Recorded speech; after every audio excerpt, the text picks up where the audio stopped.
Manish sir ने कहा कि आप हमें जिम्मेदारी दे रहे हैं पटपटगंज की। तो सबसे पहले मैं आप लोगों से कह दूं कि आपने हमें टीवी वीडियो में बहुत देखा और सेलिब्रिटी के रूप में देखा। अब मैं आपका जनप्रतिनिधि हूँ, कोई सेलिब्रिटी नहीं हूँ। आपको जब भी मुझसे मिलना हो, जो भी मुझसे बात कहनी हो, आप एकदम खुलकर मुझसे कह सकते हैं। तो मैंने सब बहुत सारे लोगों से जिससे मैं मिलता जा रहा हूँ, तो जी मैंने आपको वीडियो में देखा, अब मैं आपके सामने हूँ, अब वीडियो में देखने की कोई जरूरत नहीं है। दिल्ली में ही मेरे 7 IAS ऑफिसर हैं पिछले 25 साल की अपने शिक्षा कैरियर में। मगर अगर सिर्फ IAS ऑफिसरों को देखूं तो मेरे पास हिंदुस्तान में 1300 IAS ऑफिसर हैं, मतलब सिर्फ IAS ऑफिसर। बाकी तो IRS और IPS इनकी तो मैंने कभी अपना वो गिनती ही नहीं की।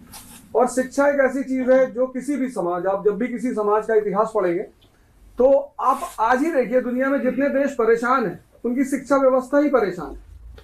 आप कोई ऐसा मुल्क नहीं पाएंगे जहां शिक्षा व्यवस्था अच्छी हो और मुल्क परेशान, तो संभावना ही नहीं है, क्योंकि शिक्षा का संबंध आदमी के मन से है। जानवर जो है वो ट्रेन किया जा सकता है, उसको शिक्षा नहीं दी जा सकती। सिर्फ इंसान है जिसको शिक्षा दी जाती है, और शिक्षा का सिर्फ एक उद्देश्य होता है कि उसकी यहाँ की रोशनी को जला दिया जाए, कि वो उसको दिखाई पड़ने लगे कि सही क्या है और गलत क्या है। तो अगर हम इस कार्य को कर ले गए, जैसे कि 1947 में जब भारत पैदा हुआ तो सबने एक सपना देखा, और ऐसा नहीं कि ये देश पैदा हुआ तो ऐसे कोई देश नहीं था।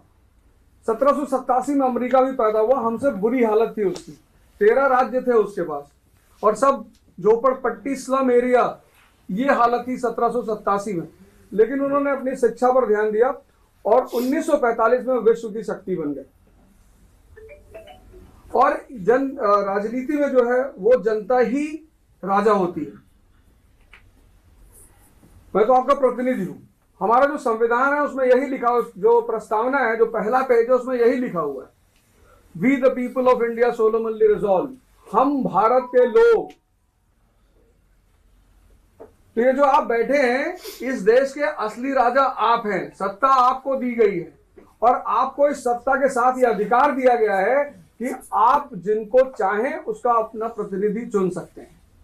आप अभी मुझसे मिल रहे हैं, 1 दिन से 2 दिन से मिल रहे हैं, और आप मेरे बारे में बहुत कुछ सुनेंगे। सुनकर कोई राय मत बनाइएगा, मैं अच्छा हूं, बुरा हूं, आपके लायक हूं, नहीं हूं, या आप मुझसे मिलकर ही राय बनाइएगा। और अगर आपको लगेगा कि इस आदमी को विधानसभा में पहुंचाना चाहिए